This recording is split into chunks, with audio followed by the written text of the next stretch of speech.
right, good morning, everyone. We could probably do a little better. Good morning, everyone. Good morning. Give yourself a little round of applause for getting here. 9 a.m. on a Saturday. Congratulations to you. Well, welcome to the second annual Study Smart Tutors Educator Conference. I would like to do a quick survey. Raise your hand if you've been with Study Smart Tutors for 3 or more years. A few hands. A lot of our full-time staff in the back. Great. Raise your hand if you've been with Study Smart Tutors for 2-ish years. Great. 1-ish years. A lot. Less than 1 year. Fantastic. And raise your hand if this is your first Study Smart Tutors event of any kind. Look at that! Give them a round of applause. Fantastic. Well, thank you all for coming. This is fantastic. The reason I asked that is because our message today and our theme is strength-based strategies for transformative learning. That is applicable to any education experience level. So even if this is your very first event at Study Smart Tutors, you will be able to benefit. If this is your 50th event, you will be able to benefit as well. Let me tell you what we will be going through today. We want it to be very fun, very interactive. We want you to talk to each other. We will have an amazing panel of panelists that are extremely experienced. We have an incredible keynote speaker that we are extremely lucky to have. And we have incredible tutors that we are lucky to have that will be participating in our round tables. So as you see, each table has a topic that you probably noticed when you got your ticket. Later on, we will talk about 2 different topics and we will bounce between the tables. Our mission, as you know, is we like to collaborate with partners to promote educational equity, access, and success by providing a diverse range of tools for students, families, and educators. We always say that. What does that mean? We want to bridge educational gaps at no cost to students themselves. That's our goal. We've been doing that for years. So thank you for being part of that mission. Here is our conference, all of our welcomes. You can read that if you'd like. This is me. That's me. I have been with Study Smart Tutors since 2019, right when I graduated college. This is the first job I got, and I've loved it ever since. We will also be doing a raffle program. So throughout today, if you get a raffle ticket, that will go towards our raffle after lunchtime. Yes.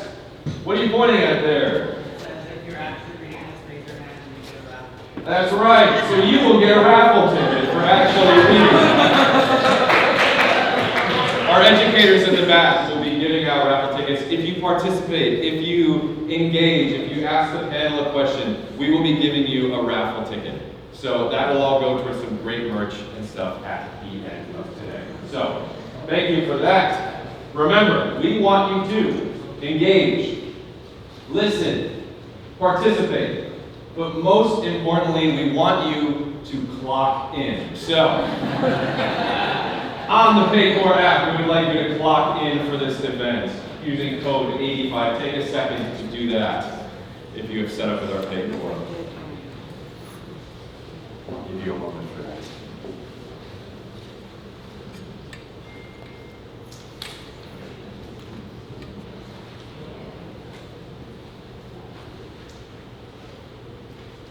Excellent. While you're doing that, I would also like to remind you, we are encouraging you to take photos, have fun, and engage with this crowd. If you want to share any photos, make sure you tag us, and you can win a gift card from us.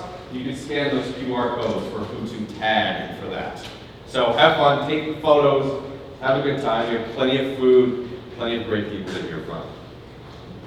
One other thing I'd like to mention, this is an accredited event. That means your presence here can turn into official credits towards your transcript. So whether you're in grad school or not, this event will count through the University of San Diego, which we're very grateful for that. So I will walk you through at the end how to get your accreditation, but if you are in any program or you just want to add more to your transcript, there you go, we'll be able to do that. Our agenda, we are a little behind, so ignore the times, but breakfast, opening statement, we will be doing a community building activity in a minute. We have Todd Irving, who is an amazing keynote speaker. Then our panel, our roundtables, and we will close it out and end with a raffle. Sound good? Great.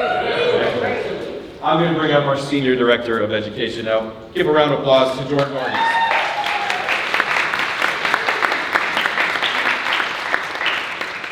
Awesome. Thank you so much. Give a hand for Ryan.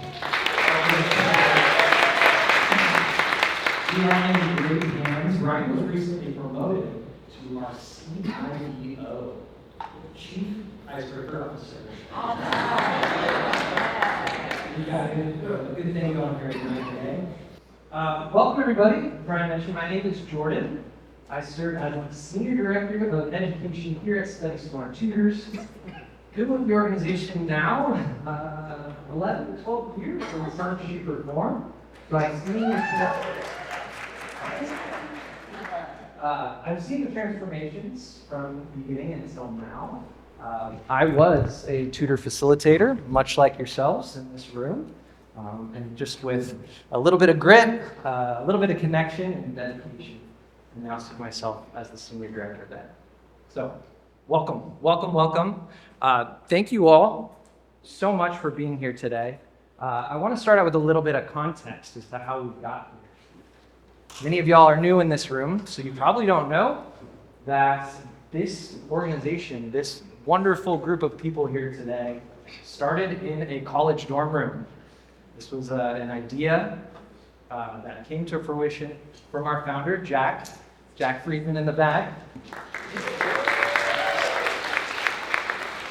And I want to say just over 15 years ago. Lots has happened since then. At that time, small organization, built upon the idea of inspiring, educating, and empowering our students, really around the world of college and career access. How did we do that? It was test prep, SAT and ACT test prep. Bringing preparation to communities that typically didn't have access to those tools.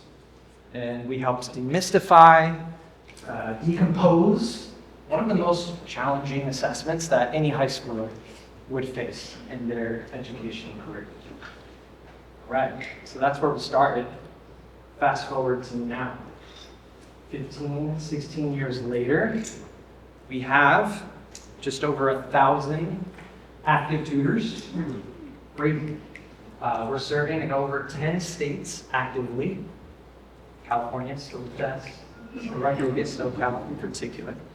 And we're not just tutors and facilitators anymore. We've got STEAM lab assistants. Where are my STEAM lab assistants at? We've got instructional support specialists. Where are those folks at? We've got college and career facilitators. Anybody done any facilitation?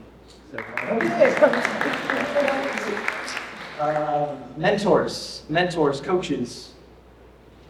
Okay, that's coming. Down the line. And then, of course, tutors. How many of us are tutors here? Beautiful. Most importantly, I think, is that the folks in this room are our leaders. You should consider yourself a leader. When you are working with your students, when you are showing up to campus, you're an educational leader in your own right. And we want you to have that mindset. And hopefully today the takeaways inspire you and encourage you to think with a strength-based approach. Awesome. Some thank yous. Sorry, stay here. Some thank yous. Our panelists, our keynote speaker, thank you so much for being here today. Our community partners, thank you so much for being here today. And of course, our educators, our partnership team, our education team, our HR team, our partnership success team. We're all in the building. And this is probably the first time that we've had this much representation. So thank you all.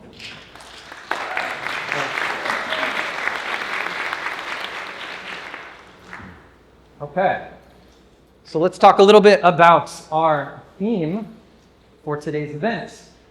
Last year, some of you were here. This was our theme, Bridging Opportunity, celebrating first-gen achievements. That was awesome. We had a great experience. That was our kickoff, our first ever annual event. It was great, and we're improving it this year. So now, for 2025, big reveal. Ooh, wow. Yes, that was my Steve Jobs moment, hopefully. Reimagining success. And that's what I want us to think about today. How can we reimagine success for ourselves, starting with ourselves first, for our students, for the communities that we serve? How can we do that? We're going to look at a strength-based approach, strength-based strategies for transformative learning. What does that mean? I have a few key takeaways for us before we get started with some other things. Okay, first, and of course, this was a little bit ChatGPT helped as well, unabashedly. What do? Strength-based approach will lead with an asset-based mindset. And I want us to think about these questions today. What if we stopped asking what's missing and started asking what's already here or what's already there? For us, in this educational landscape, we're so driven by test scores, right? By these benchmarks, by the beginning of year, middle of year, end of year performance bands. And often when we review that, when we look at that data, we say, oh my gosh, my students are missing XYZ concept. Okay, can we flip that script a little bit today to think about what are they bringing? What background experience? What cultural wealth? What knowledge? What context do they bring to our learning environments? How can we expand upon that as opposed to, the student is missing this. The student can't read. The student doesn't know their times tables, right? That is a deficit. A deficit-based approach. Okay, so let's flip that script today. Second thing, build trust before content. Learning is enhanced with belonging. If any of y'all have met our Chief Strategy Officer, Dr. Julia Otobas, this would probably be a stamp, a sticker on her shirt, everywhere she went, belonging. Belonging. Yeah.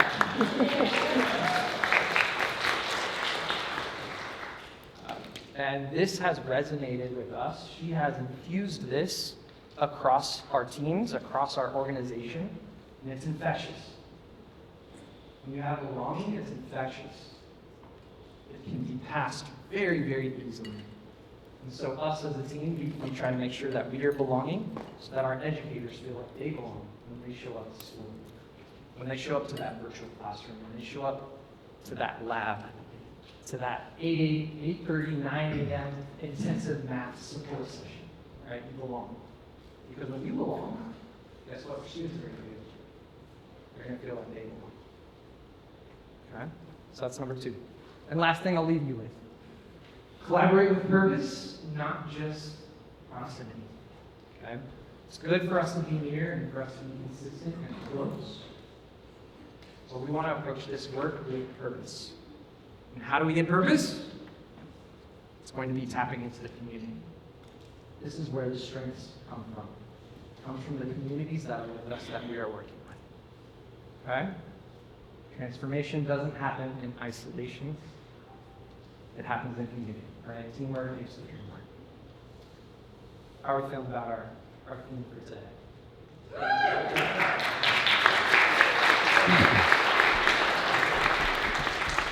Awesome.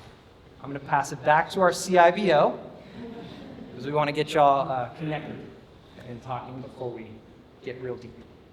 Awesome. Thank you. Thank you. Fantastic. Well, we practice what we preach at Study Smart Tutors, which means we will start with an icebreaker ourselves, which we hope you can do in your classrooms. Raise your hand if you've seen Pirates of the Caribbean 2, Dead Man's Chest. Your hand went up and down. You haven't seen the second one? You've seen the first. That's great. Well, if you remember in Pirates of the Caribbean 2 Dead Man's Chest, they play a game called Liar's Dice. We are going to play that, but with our own lives. That sounded threatening. That's not what I meant. We will play Wager Wars, and we will have us converse with our tables you're at. So if you're at table 2, your team is table 2, obviously. What will happen is I will ask a question. You will have to converse with your table, add up your answers, and see if you think your table is number 1 in the room, that you have the highest or lowest based on the question asked. Every team will start with 10 points. Winning team will get raffle tickets, of course. You win 5 more points if you are the leading table, but you will lose half of your points if you think you're number 1 and turns out you're not. So that's where the wagering comes in. So, get ready to talk. We'd love for you to meet each other. A lot of people probably don't know each other. We have a question, yes? What if you have an odd number of points and you lose half your points? Oh, you'll get a half point. We'll have to keep track. And we'll need honesty here because I can't go and keep track of everyone's points. So, we will start with our first question. Which group traveled the most amount of miles to get here? Discuss amongst yourselves.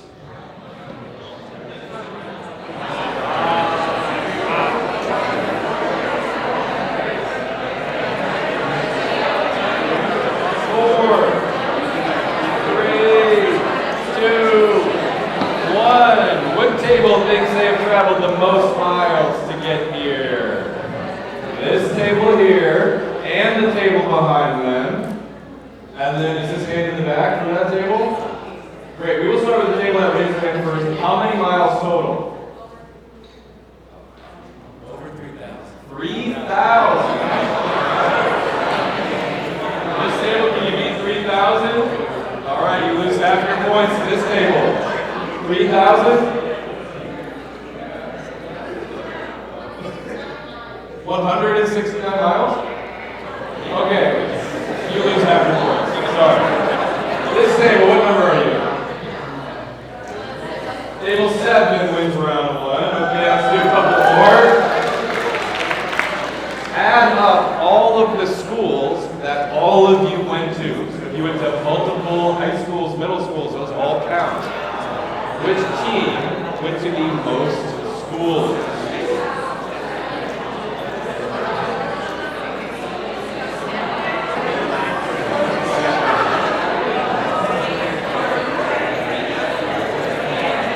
In their lives. This table back here is the first hand up. 44. This table, 43. You lose half. Table in the back. 57. Table in the back will get their points back from last time. Fantastic. All right. We have a question. Yes, Ryan.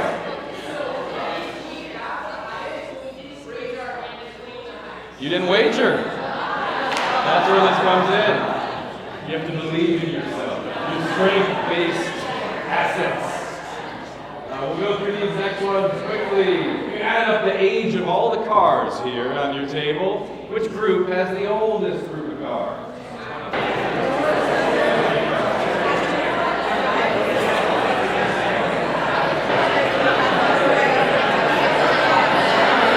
Second.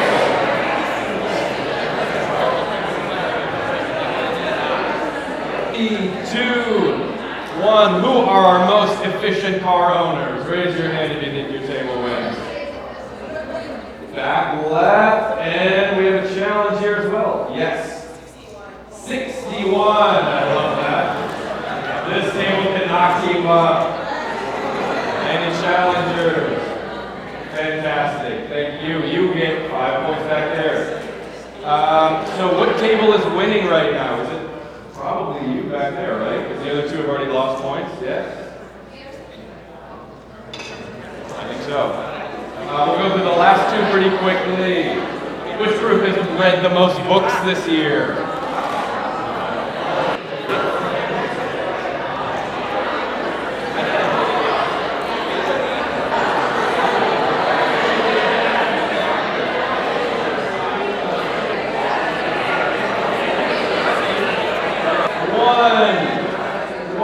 our best reading table? Who would like to wager that they read the most? 2 tables here. I will start here. How many? 45 in the year 2025. 53!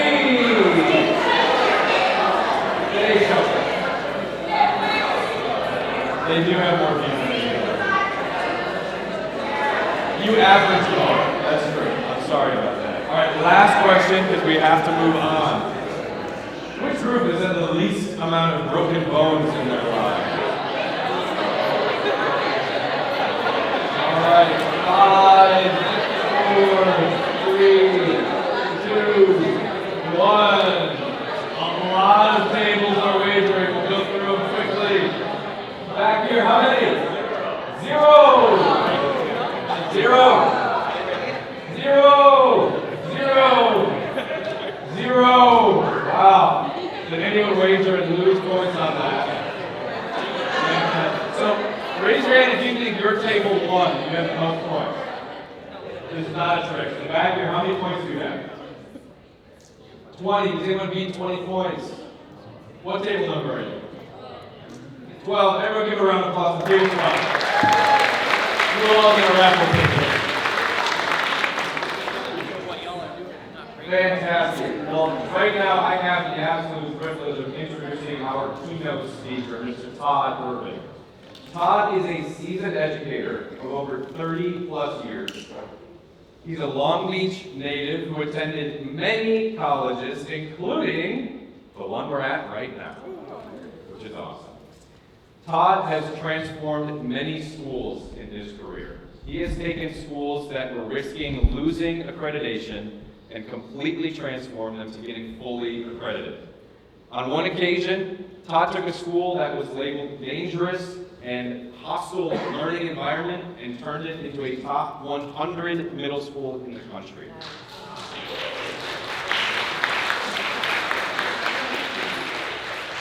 Todd works exclusively with linguistically and racially diverse schools. We are extremely privileged to have him as our keynote speaker. He has many achievements. He will talk about a bunch of them. I would like you to make a very loud round of applause for our keynote speaker, Todd Irving.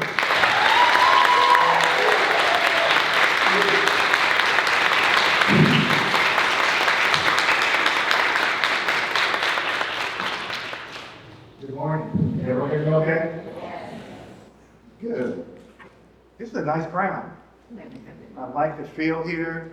You always wonder what type of crowd you're going to have, and I feel it's a good crowd. But before I even start talking about what I want to present, I'm going to share some things that's already stood out for me, okay? We asked the years of experience, and most of you said first year, second year, just starting. That's great, because we need people to just start in this profession who has the energy and the passion that want to do that. I also heard what your mission is all about: educational equity. We have to be people who look at equity as a platform for all of our kids to be successful. I heard presence and commitment. You have to be present, and you have to be committed to this work. This isn't easy work. It's not for the weak of heart, so you have to be strong. I also heard 10 states that you're working in, over 10,000 tutors. That lets you know how important this work is. It's definitely needed. And then I heard the word purpose. And when I hear purpose, that means you have to be intent. One of my favorite quotes was from Jim Harbaugh when he took over Stanford University and Stanford was struggling. He said, I'm going to come in with an intent and focus that's unknown to mankind. And he made him a winner. And so I want us to always think about our intent and focus when we're working with the most challenging students. What I want to do today, I want there to be some interaction. I hope that everyone here can walk away with at least one thing that I talk about. I want you to do some self-reflection. Why do you do this work? What's your purpose? What is your intent? But most of all, how do you connect with our most vulnerable students who are being let down in educational systems? As I look around this room, we talk about diversity. There's so much diversity in this room. And that's what we're dealing with at suicides. So I'll start off a little bit about me so you'll know who I am, because I think that's important. So you'll see right there, you'll see my mom and dad walking in Todd Irving. My dad came from Benavista, Georgia, 16 brothers and sisters. My dad was a tree trimmer and custodian for over 35 years. He valued education. My mom is also an educator. She has 5 brothers and sisters, and she valued education. But one of the things that you need to know about my family, I have 4 uncles who have done 25 to life in prison because of the educational system. I was no different than them. I just had opportunities and options. If you look in the middle, that's my wife, Tesha. My wife, Tesha, is a professor at Berkeley. We've been at UC Irvine, Vanderbilt, now UC Berkeley, and we've got with Todd Irving. She works in the School of Education, and what she does, she works with the best ways that we can teach math to inner city kids, but also working with minority women, how we get them invested into STEM. I have 5 kids. My oldest one over here, Nick, and my sister, my daughter-in-law, Brittany. They just had a baby, Julian, who's about a year old. He's a graduate of Long Beach State. Then I have my other one, the gray sweater. He graduated from San Jose State. My daughter, Hannah, she graduated from Sacramento State, and she's expecting a baby, my first granddaughter, May 4th. I can't wait. And my other 2 kids, Naveen, who's a 10th grader, and he's at my school with me, and he drives me crazy. And then my daughter, Madhavi is in 8th grade. So for me, when I think about our students, I think about how am I going to treat my kids, my nieces, my nephews. That's important, because if I don't have that same expectations for other people's kids, I'm not doing what I should be doing. So for me, experience is important. Every time I go and hear a keynote speaker, I want to know, do you walk the talk? Are you really doing it? And so for me, I have 36 years of experience in education. For me, it started at Long Beach Poly, then here at City College. And for me at City College, that was the start for me. I have my best memories here. This is what catapulted me into this educational work, this journey. Then I went to Southern Utah in Cedar City because I wanted a different experience. Growing up in Long Beach, I was like, I need a different experience. Then I went to Pepperdine, and then I went to the Superintendent's Academy because I thought I wanted to be a superintendent. But I found working at the district office, that wasn't for me. I don't like meetings. I don't like politics. I like being in the trenches working with students. And so in my work, I've worked in suburban school districts. I've worked in rural Jolton, Tennessee, where it was one-stop signal. We had students who were bused from a town called Bordeaux with black kids, which was the #1 city in the country for black boys being arrested. I also worked in urban settings, and I think that's my specialty. Compton, Long Beach, South Central LA, Santa Ana. That's where I go. I only go to schools where I feel people feel that students cannot be successful, because I know that they can be successful. So for me, that's the educational experience that I have. What I want to do, I want you to listen to a song that we're about to play. And music is important to me because if you listen to lyrics of songs, it can resonate with some of the things that we're doing at work. So we'll listen to this for a little bit.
For me, that's a pretty good song. This is the mindset I have with our students who are struggling. They're going to have brighter days. This song, this is my go-to song every morning that I play when I walk into the campus. I want to make it a little better for them. Where we're at in society right now, our kids are struggling. And so therefore, we have to give them some hope and make it a little bit brighter for them.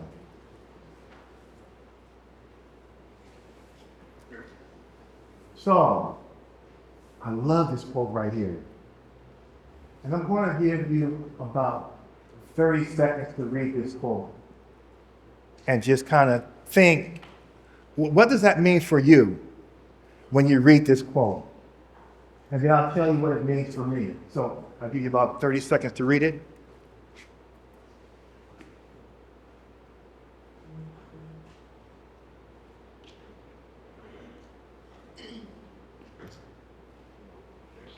Does anyone want to share what resonates with you when you read that quote? I think a large part of being a child is to live continually under the power of adults. And so it is really, really important for some adults to understand that and take that authority that they have over them to guide their lives and to make that a positive force for them. Did everyone hear it? Okay. Anyone else want to share? And I think that a lot of things that have self-confidence issues because they're in remedial classes. And so I think it's important for them to have something in their life that will help them, who will like speak against the voice that they have in their head that tells them their seniors that they're not good enough. Because a lot of the time they let remedial classes punish them for their failure. One more, I think there was someone over here.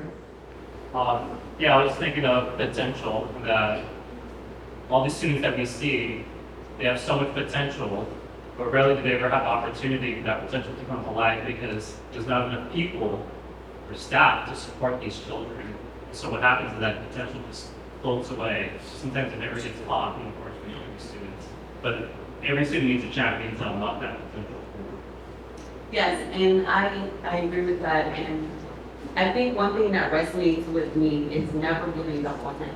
I think it's so important for us on the other side when we're thinking about instruction for a child from here. I'm not giving up on you. That's why my standards are high. I'm not giving up on you. That's why you do this everything.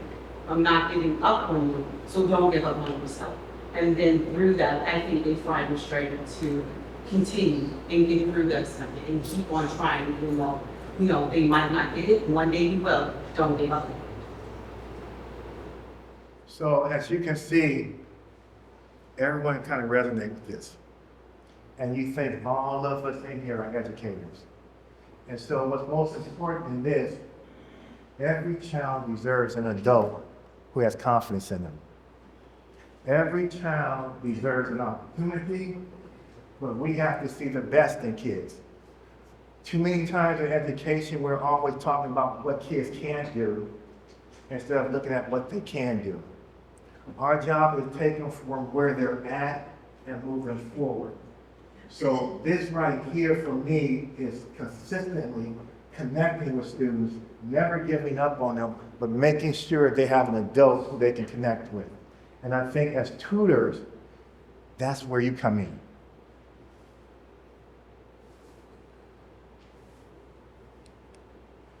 So, in the educational system, we always look at test scores, don't we? Test scores don't tell a story all the time.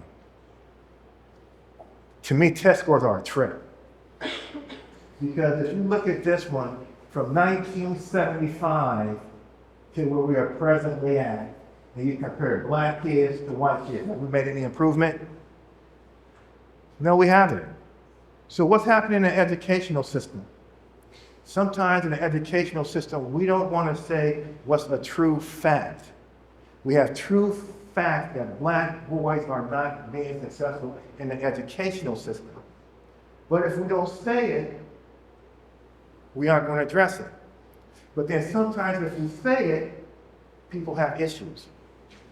I know currently at my school, what I've done with my black students, I've invested about $120,000 into 40 black boys to make sure their attendance, their behavior, their academics all improve.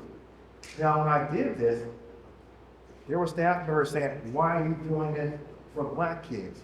Because they're a problem. And if we don't ever address it and say it, we won't improve. But what we all know, if you improve education for black kids, you improve for all kids. But like we also know this, when people say great teaching methods go across the board. So when we look at test scores, we have to be real careful. Because the 9 times out of 10, you see those desks, you have a lot of traditional teaching in the classroom. Teachers standing and delivering, and students just listening. Now, you look at this young man in this picture right here. I'm looking at him, he's taking a test that we're going to grade him on and making an opinion of him. He looks like he's bored. He looks like he's struggling. He looks like he doesn't want to be there. Well, maybe he had to go across town. Maybe he had to have breakfast. Maybe something happened at his house. These are all the factors we need to look at. What is the root cause of students being the way they are? But then I come back again to tutors. This is a student who probably needs tutoring. This is where these individual relationships and getting to the root cause can help this student be successful. So what I think is that we have to create a love of learning, the joy of learning. Students wanting to go to the classroom and knowing that once they walk into that classroom, there's going to be a level of excitement. It's going to be relevant to them. And what they can do is use it in the real world. So what we have to do, how do we create those learning environments for our students?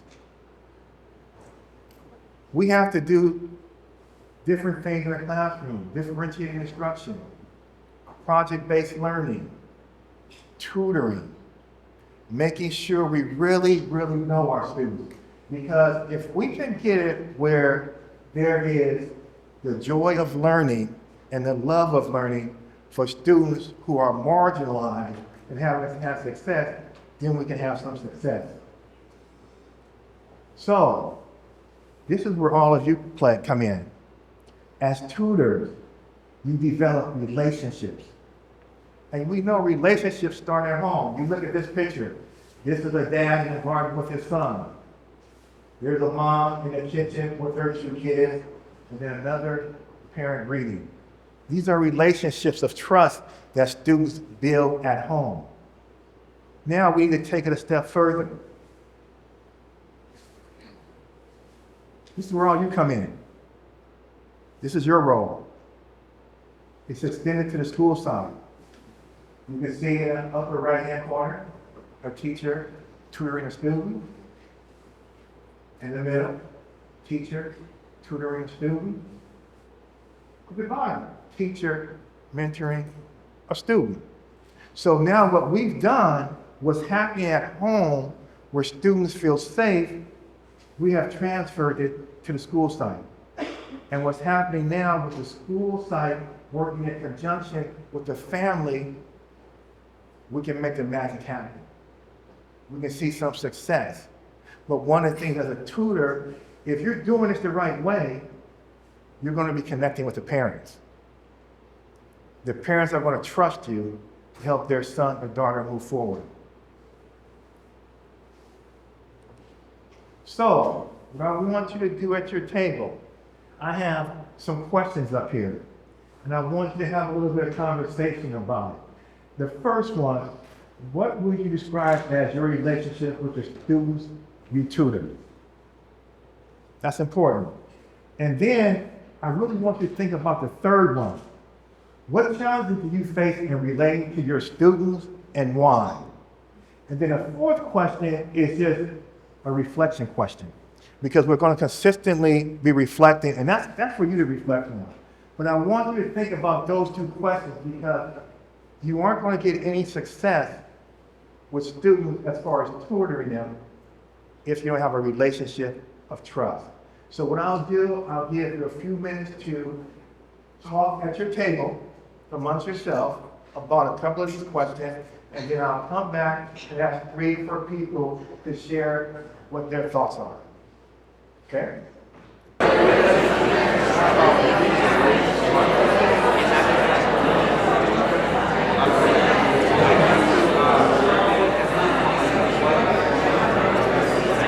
So, is there anyone that wants to share some reflective thoughts on these questions? While I was walking around the room, I heard some very good conversations. So, get 2 or 3 people to share it. Right over here. So when I'm talking, I do a lot of substitute assignments and next part. One of the challenges that I've actually noticed is a lot of the times I have a lot of time to build connection with the student in such a short period of time. Sometimes they sign with me for 2 hours, and so I'm essentially trying to build this connection first with the student. And then the other thing that I find to be a challenge is if I can just successfully build a connection with them. A lot of the time they're saddened by the idea that I won't be there the next day or the other gets to see me again. So that's a big challenge, and we should do that even with longer term assignments. We still have that challenge of being here next year. So those are things we're talking about. That's important when we talk about relationship, especially in urban school districts. We don't have enough time with the students.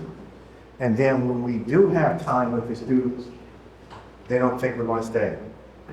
And so they don't want to build that connection with us because they feel as if we're going to leave.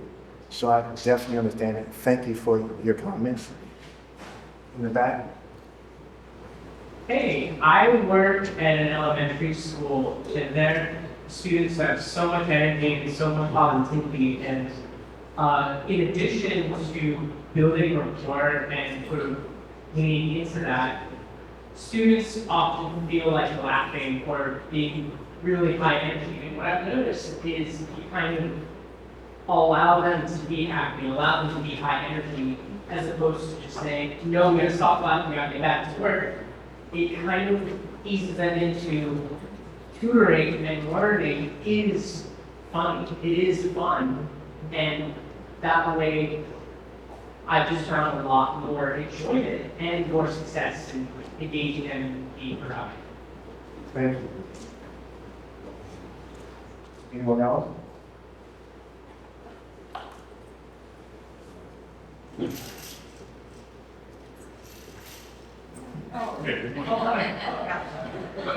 Hi. Well, I was actually close to it. For the question 3, one of the challenges that I have faced with the students at school, I work, quite a number of my students, their parents have enrolled tutors, or they have a single parent, and they don't necessarily have the kind of support at home that some of the other students do, or some of the students are working with. And that can pose a really big challenge when they're falling behind on work, or they're worried about being in tutoring because they're missing work from class, because they can't do it at home because mom needed help with this, or dad wants to take them to these free events and they need to do their homework. And that's, when they don't have a support system at home, it's hard to be a substitute for that. That's a big challenge. And that's very interesting that we talk about support systems at home. I want us to always think about our parents that are doing the best they can. And they're spending their best for us every single day. My dad, I think about support and how he contributed. My dad made sure that we were up every morning, we had breakfast, and he dropped us off in his truck. That was how he supported us. He couldn't do the homework or anything like that. But one of the things I realized, and I want teachers to realize, parents are doing the best that they can, and they're sending their best to us every single day. So what I want to do is share something with you, because what I like to do is every single time I talk about something, I want to share that I've actually done it. And so if you do things the right way, building relationships, you will get noticed, kids will be successful, and one of the things I always want us to try to do, I tell my teachers, you know how they say, think out the box? We don't have a box. Go crazy. Try things. Because if you aren't trying things, you aren't going to be successful. So, when I took over Santa Ana Spurgeon Middle School, that was the first school in the country that the staff found a hostile work environment against the district and state. They brought in investigators, extra security, all of that.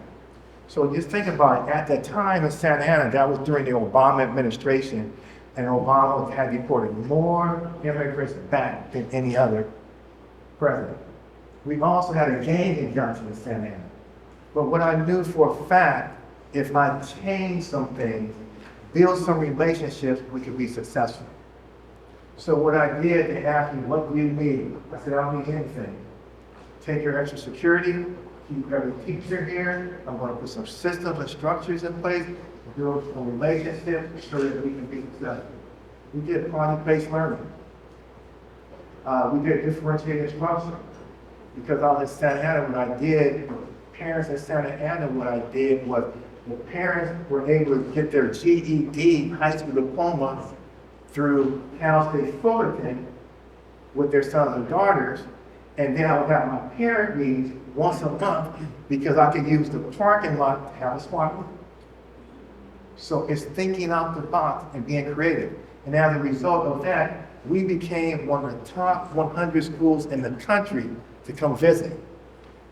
People would drive to Santa Ana and they couldn't see it.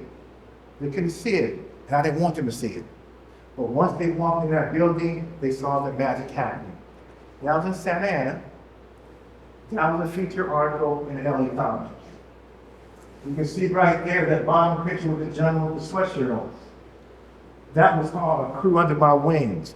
When I was in San Diego, what I did, I said, give me the 50 Rough Riders, teacher killers, black and brown, those are my guys. And so I said, guys, this is what we're going to do. You got to trust me, I got to trust you, I'm going to help you be successful. Had the same success with them. It was all about building relationships. That article was in the San Diego Tribune, and we got a big award for outstanding leadership working with minorities. And then right there in the middle, you see that my current school.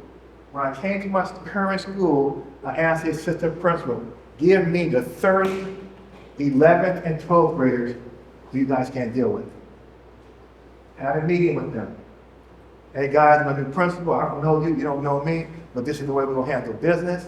I'm gonna be here to support you, do everything I can. I'm going to be checking in with you. You check with me every day. The relationships and the trust. And I'm going to tell you what happened here with these guys. I love these guys. I had a teacher talking about me, right? And so one of the kids came to me and said, Mr. Irving, Miss such and such is talking about you. Do you want us to steal her car? I was like, no, I'll put the tires on flat. No, I didn't say that. But it was all about the trust that once I built the relationship with these students, they would do anything for me. That's what we have to do. It's this incredible professional development called capturing students' hearts. Look it up, and it's a professional development. If you capture a kid's heart, you don't have anything to worry about. As tutors, what you have to do, you have to capture their hearts. You have to build this relationship with them that they feel so close to you that they'll do anything for you, but they know that you're going to make sure that they get educational opportunities and options.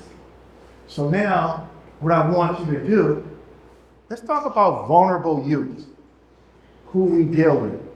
So I'm going to have the same thing from you again. Let's look at the questions. When we talk about vulnerable students and communities, why do you find yourself working in these communities? And then also, when you focus on students who are vulnerable, what is it that you feel about them? Why are they vulnerable? Are they really vulnerable? Or is it this perception that they're vulnerable?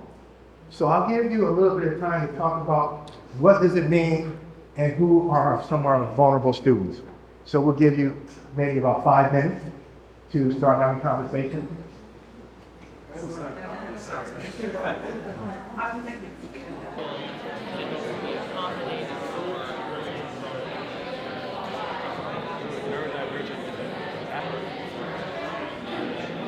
want to give up, so I don't get it. So you don't get it, and you have somebody after you. I like those ones like, okay, you're capable of teaching this student. You can show them different ways of getting this time.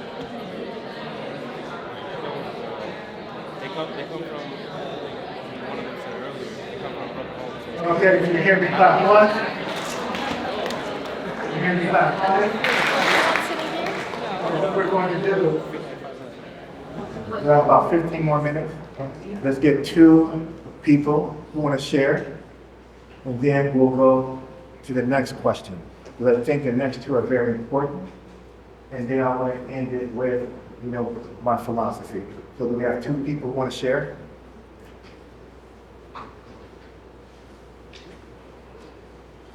Yes. I shared that I find myself working with children who have special needs a lot, or different and students who are figuring out for their way of learning. And so sort of integrating them into whatever we're learning and bringing out the positive and positive thing. And it's a great effect on those students. Thank you. Anyone else?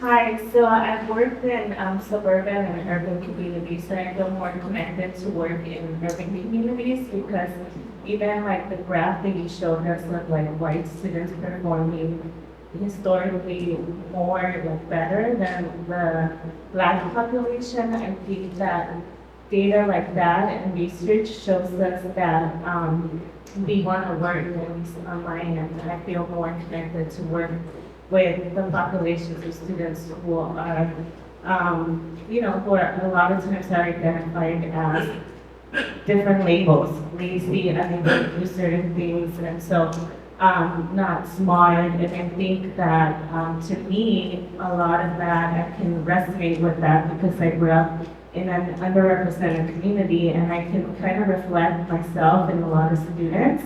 And so I think that's what kind of grasps me to work with students who are more like vulnerable for those populations versus students in suburban communities where I've seen that a lot of students are getting into like top universities and they have the resources to really be able to get there. Their scores are really high. So I just kind of like looked at that throughout my experience. And I'm like, why are these students not succeeding at that level? And so for me, I'd rather put more investment in that population based off of my experiences. Thank you for sharing. Right back here, one more.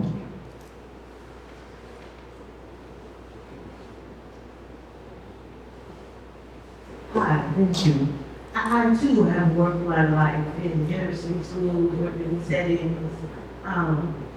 And one of the things that make our youth vulnerable is when the school, like if we're coming in as study smart, but the school is like enabling the students, allowing them to have like dysregulated behavior, and it's so normalized that they kind of allow kids to be disruptive.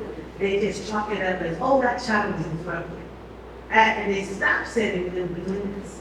For me, that's the type of not caring about the student. It's like enabling a kind of behavior that you do like too much to take care of. So there are many schools, especially in the class, where I go to work, where teachers are tired because they don't want to deal with the student right anymore. But now you have your 35 minutes, your 40 minutes, you have to tutor them.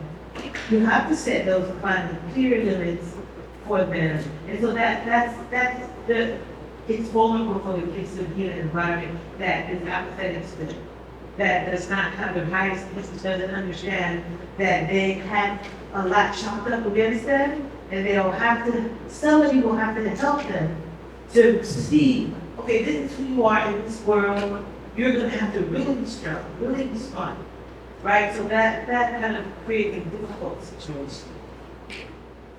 So many times in my experience in school districts and schools, when you have low performing schools, the system is working just the way the system is designed to work. Period. Why do we traditionally have certain schools, certain communities that are low performing, but these are on the other side of the track or the other side of the freeway, it's high performing. So these are things that we really need to have really realistic thoughts about. So for me, when I talk about vulnerable students, this is a vulnerable group that we tend to act as if they are vulnerable, especially right now with some of our transgender students. They need the support that they need because they are most vulnerable. If we look at suicide rates in high school, it's usually gay, lesbian, transgender, and questioning. If we look at high absentees with stress and depression, these are the most vulnerable students. So what are we doing to make sure it's a safe place for them? So next I'm going to talk about, and kind of go quick through it, belonging. But we aren't going to answer any questions because I want to kind of move forward. This was talked about earlier by Jordan about a sense of belonging, that every single student feel like they belong on the campus. At my current campus, we don't have a majority of any race. This is the first school that I've worked at where I have a high number of Brazilian and Portuguese students and Muslim students. And so when I first came there, these students were like, Mr. Irving, we don't feel welcome on this campus, they don't respect us.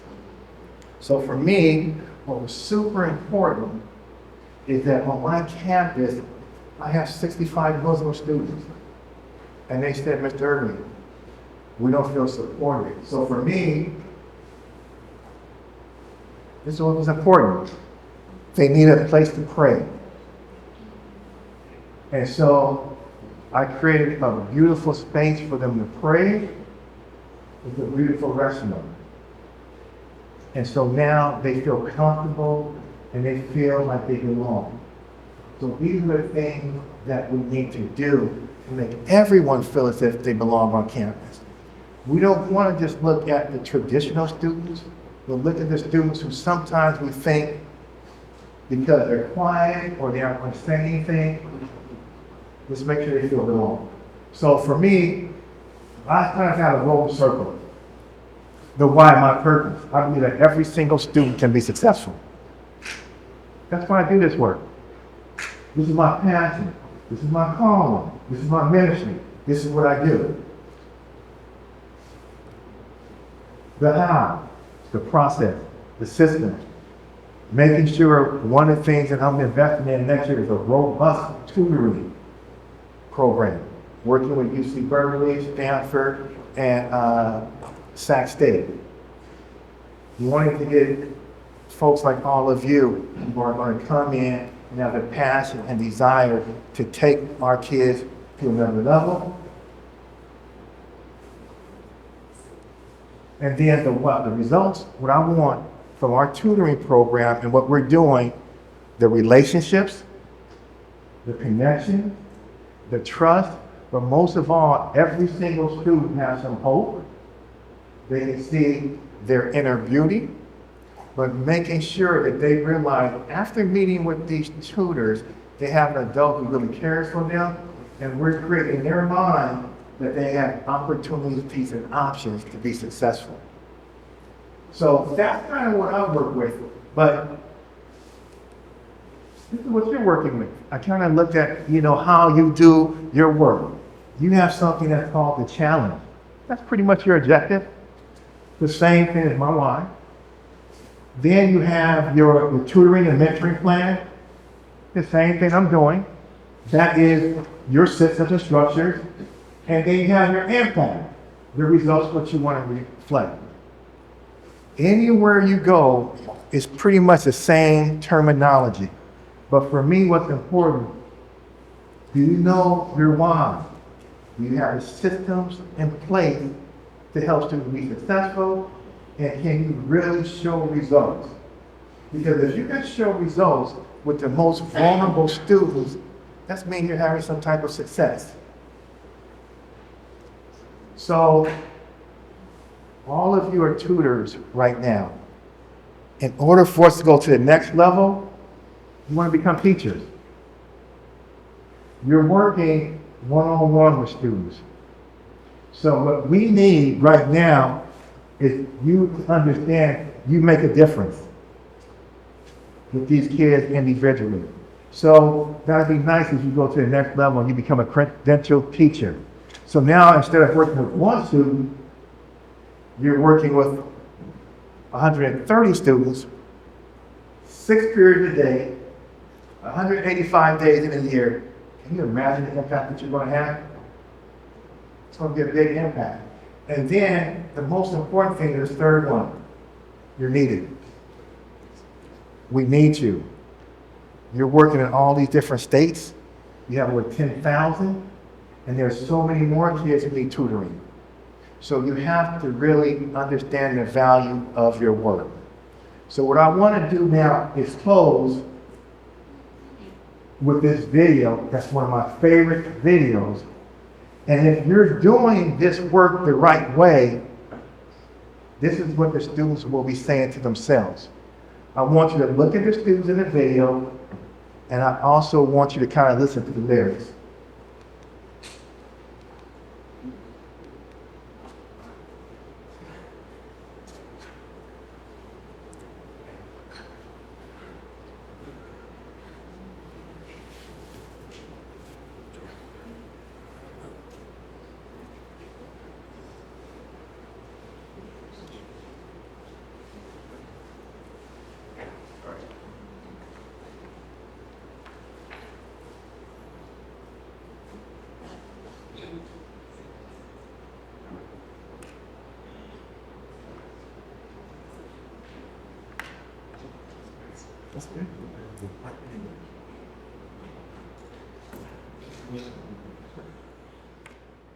It's coming.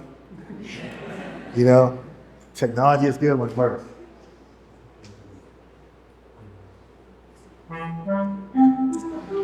If you're sharing a hotel room with friends, you're also sharing a bathroom.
Okay. How many of you at the schools that you work in have students that look like that? Only a few of you? These are the students who we're mainly working with. They come from poverty. That was videotaped on the south side of Chicago. But what we have to do, we have to instill in the kids that they can be anything that they want to be. And that's where all of you come in. And so I just want you to know that your role is important. We have to build these relationships with students. We have to look at our most vulnerable students to make sure that students belong, but build these powerful relationships. But make sure that you come to work every single day with a passion that's unknown to mankind so that you can help these students be successful. And just looking around the room and listening to Thomas and you being on a Saturday, I know that we can do this. And I just thank you for this opportunity to stand in front of you and just give you some of my experiences. And if you have any questions, we'll open it up for questions. Everyone, please give Todd a big round of applause.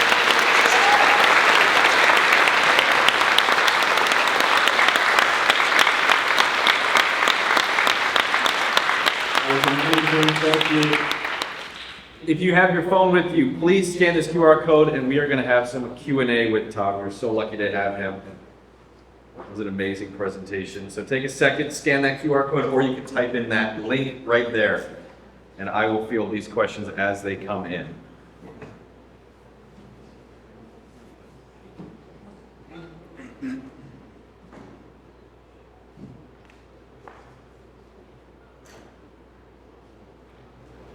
You're also allowed to, well, raise your hand and ask a question as well. Yes? Yeah, so firstly, I wanted to say that the parent and tutor, firstly, I wanted to say that the parent and tutor, thank you for all of your students are vulnerable right now. But secondly, I wanted to know what your thoughts are on positive personality and the importance when we think that's the rewarding behaviors you want to see versus increasing non-competitive behaviors you want to see.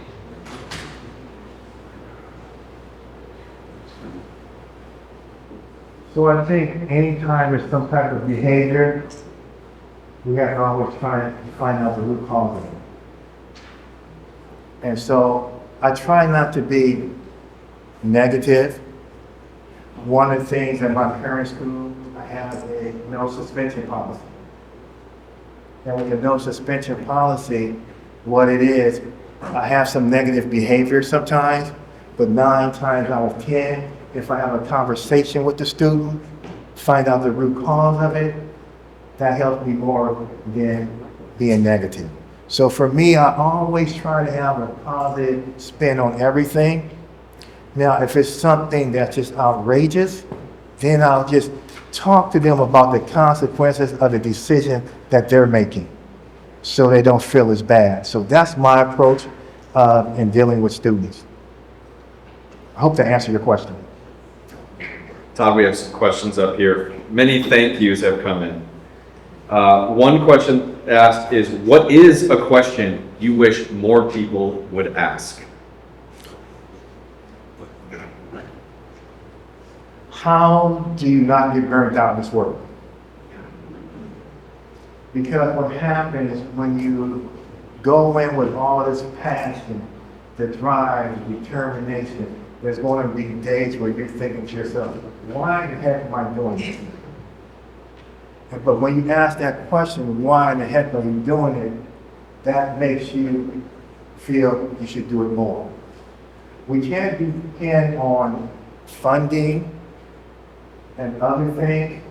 This is a human element of education, where what we have to do, I tell my teachers, if you don't go home exhausted every single day, you aren't doing the job. We have to win every day. Now go home, go to bed, come back the next day and let's do the same thing. So how do you not get burnt out? You have to realize that we're working with the most prized possession that we can possibly work with. These are human beings, and they need us. Because if we don't do it, who's going to do it? And all of us in here, we have this passion and desire to want to work with our most vulnerable students. If we don't do it, who's going to do it? It's going to fall through their cracks. So that's one question I wish people would ask. How do you not get burned out? You have to pace yourself. You have to exercise, but most of all, consistently remember who you're working with, and they need you. Another question that came in is, how do you engage with students who have difficulties being vulnerable in an academic setting? This person has worked with students that struggle to engage. How do you work with students that refuse to engage? Why do you think a student don't want to engage with you?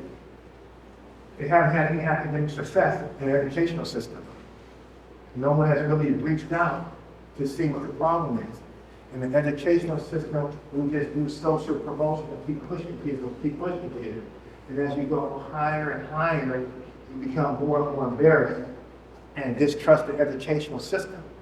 By the time they get to high school, and I have a ninth grader who's reading at third grade level, and I'm trying to have a conversation with them, why should they trust me? Because the system has let them down. And so what you have to try to understand, why is this happening? And what you have to do, you have to build the relationships. And then take small steps to show the student that they can be successful. Because there's no trust, they haven't had any academic success, why should they come to school? So these are things that you have to really think out the box of ways that you can connect with students. Another question, it's difficult when we work in such vulnerable populations to not bring it home with us and have that weigh on us the whole time. What do you do for self-care to make sure you yourself can stay level as an educator? I don't know. I think I'm being totally honest with you. I'm obsessed with the job. I tell my teachers, I will mellow out when I retire. I can't go home and not think about my students. I can't go home and wonder what's happening. Because if I do that, I feel like I'm not working hard enough. I'm not giving it my all. I wake up every morning at 3:30. When I do it at 3:30, I meditate and pray, and that's when a lot of stuff comes to me about what I need to do. And so I just put it in my phone. I wish that would happen, but for me, if it doesn't happen, I'm not taking it serious enough. And so for me, I don't know how to balance it, but I've been doing pretty good so far. I'm still alive. So, and I'm still having an impact on students. So for me, every individual is going to have to figure it out. I know some people, they say, once I get off work and I get off the freeway, I turn it off. I don't know how to do that. I can't do that. Or when I go on vacations, I turn it off. I don't know how you do that. If you're in this work and you want to make a difference, you can't turn it off, but you have to figure out some way to take care of yourself. I've had bleeding ulcers. I've had my appendix stuck to my abdominal wall and had to go in for emergency surgery. I've had an abdominal obstruction where my intestines was wrapped around my colon. So I've had some stuff happen, but that's life, you know? And every time this happens, the doctors will say to me, Todd, you have to do something different. I said, okay. But like I said, once I retire, and I know I've worked as hard as I can for so many years, then I'll relax. Ladies and gentlemen, once again,